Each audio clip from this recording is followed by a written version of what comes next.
The Home Run Derby format sucks. Well, not really. It's pretty cool. There it is! Center field, and Bryce Harper has won the 2018 Home Run Derby, and he loves it.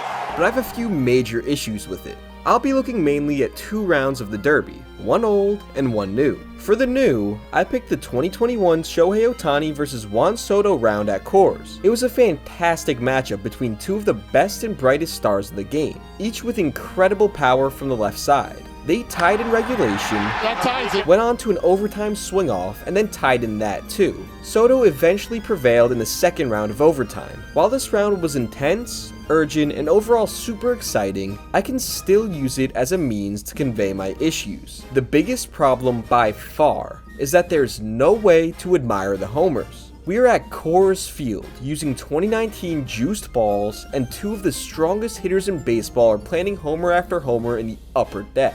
It is a rarity to ever see a baseball hit over 500 feet. There were 15 of those hit in Coors that day, including 6 by Ohtani in this round alone. But you probably didn't even notice that while watching. In the old school format, which I'll get more into in a minute, the broadcaster would get a good shot of where every homer landed, and even replay it sometimes if it was really a moonshot. With StatCast data to tell us precisely how much of a moonshot these homers are, I think it's a sin that this format lends 0 time to savoring the best of the best homers. I don't want to sound like some grumpy old guy, but remember the Josh Hamilton Derby? He was hitting balls to the back wall of Yankee Stadium, clearing the bleachers entirely, and the entire baseball world got to admire each and every one. Of course, this will be the old round that I'm analyzing. The old format, for those who are unaware, was completely untimed. Batters could take as many balls as they wanted and could step out for some Gatorade or a pep talk from their teammates at any time. The only real rule was that each batter would swing until they made 10 outs, with an out being any swing that doesn't result in a homer. In the Hamilton Derby, we had some awesome crowd and player shots, teammates giving him high fives after his best swings, and Chris Boomer Berman going crazy on the call. Oh, it's tattooed! Bang, bang, bang, gone! Let's throw that up next to Ohtani's round in 2021. What do you notice here? 1 standard split screen. Can't even take the batter off the camera because the next pitch is being thrown almost immediately. The other camera just tracks the fly ball and cuts to the next fly ball, with no creativity between shots. My biggest gripe is that they have to cut from one ball right as it lands to the next ball already in the air, which makes it almost impossible for the camera operators to frame a good shot of the fly ball. ESPN stopped the presses for Hamilton's 502-foot shot over the Yankee Stadium bleachers. And wait a minute! Did that go where we think it went? Or even when Ken Griffey Jr. hit the warehouse at Camden Yards. That may have hit the warehouse, and they announce it did. That may have damaged the warehouse. Again, Ohtani hit 6 balls even further than this, but you'd barely even know it. At this point, it's just a homer counting contest, and you almost need to rely on the commentary to let you know if some of these went out. And even then, the commentators lose track occasionally, which I don't even blame them for. It's hard to know where a ball's hit when you're still tracking the previous one when it is. This brings us to the other main gripe I have with this format: cheating. We've been doing it this way for almost a decade now, and the rules on when the next pitch can be delivered have always been spotty. Well, the pitches are being thrown before the ball lands. I think we're way past that rule. Originally, the rule was that the previous batted ball had to land before the next pitch is delivered, but that was never really followed. And just to be clear, the thumbnail isn't an attack on Pete. A lot of guys have done this. I just wanted some engagement from angry Mets fans. There's an umpire behind the plate that gives the go-ahead to the pitcher when the next pitch can be thrown.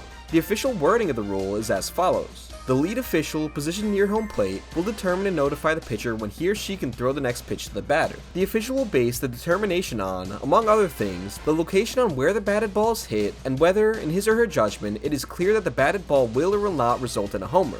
And that is total bullshit. There are plenty of batted balls that are questionable until the second they land in the first row or on the warning track, and the pitcher almost never waits for them to land. It's a complete judgment call, and naturally, the umpire isn't going to prevent the pitcher from pitching when the batter is chasing down someone else's total with the clock running out. This definitely gives an unfair advantage to whoever hits second. In the Soto vs Ohtani round, Soto saw 38 pitches in regulation and 13 in his bonus minute. Ohtani saw 40 in regulation and 15 in his bonus round. I didn't dig through the data on this, but I have to imagine that this is a trend. The second pitcher and batter know what pace they have to be at to have a chance, so they're gonna speed it up near the end, and no umpire is gonna stop them because that's no fun. I understand the excitement of a gaudy comeback. He got it!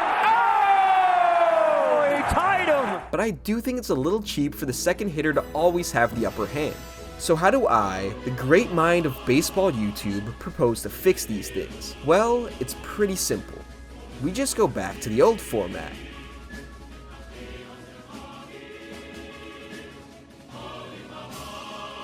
Or maybe not. Hamilton's iconic Yankee Stadium first round was damn near half an hour long. The Ohtani and Soto face-off plus 2 rounds of overtime swing-offs were just 30 seconds longer than Hamilton's entire round. That's 59 homers in the new format versus 28 in the old format. Josh hit just about 1 homer per minute. That is way too slow. There's highlight footage of this round, courtesy of True RGM, that only lasts 9 minutes start to finish, with all the fluff cut out. Don't get me wrong, that round in particular was incredible, and the time between pitches only built suspense, but the average 10 or 12 homer round lasting near 10 minutes was flat out ridiculous. I think there's a happy medium here. My actual proposal is as follows.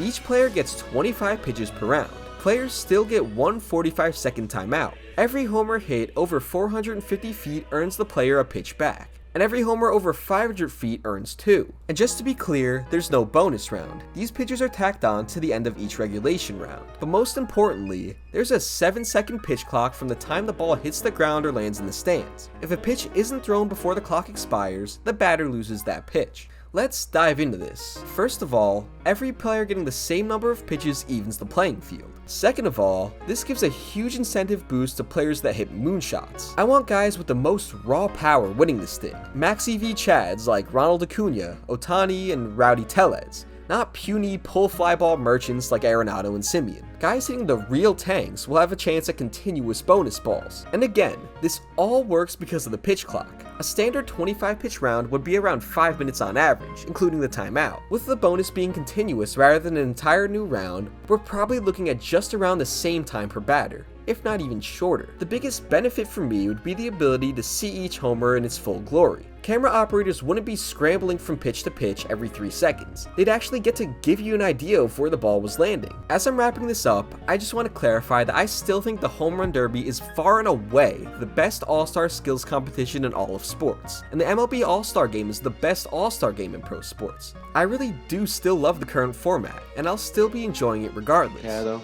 We will be there. We will be there.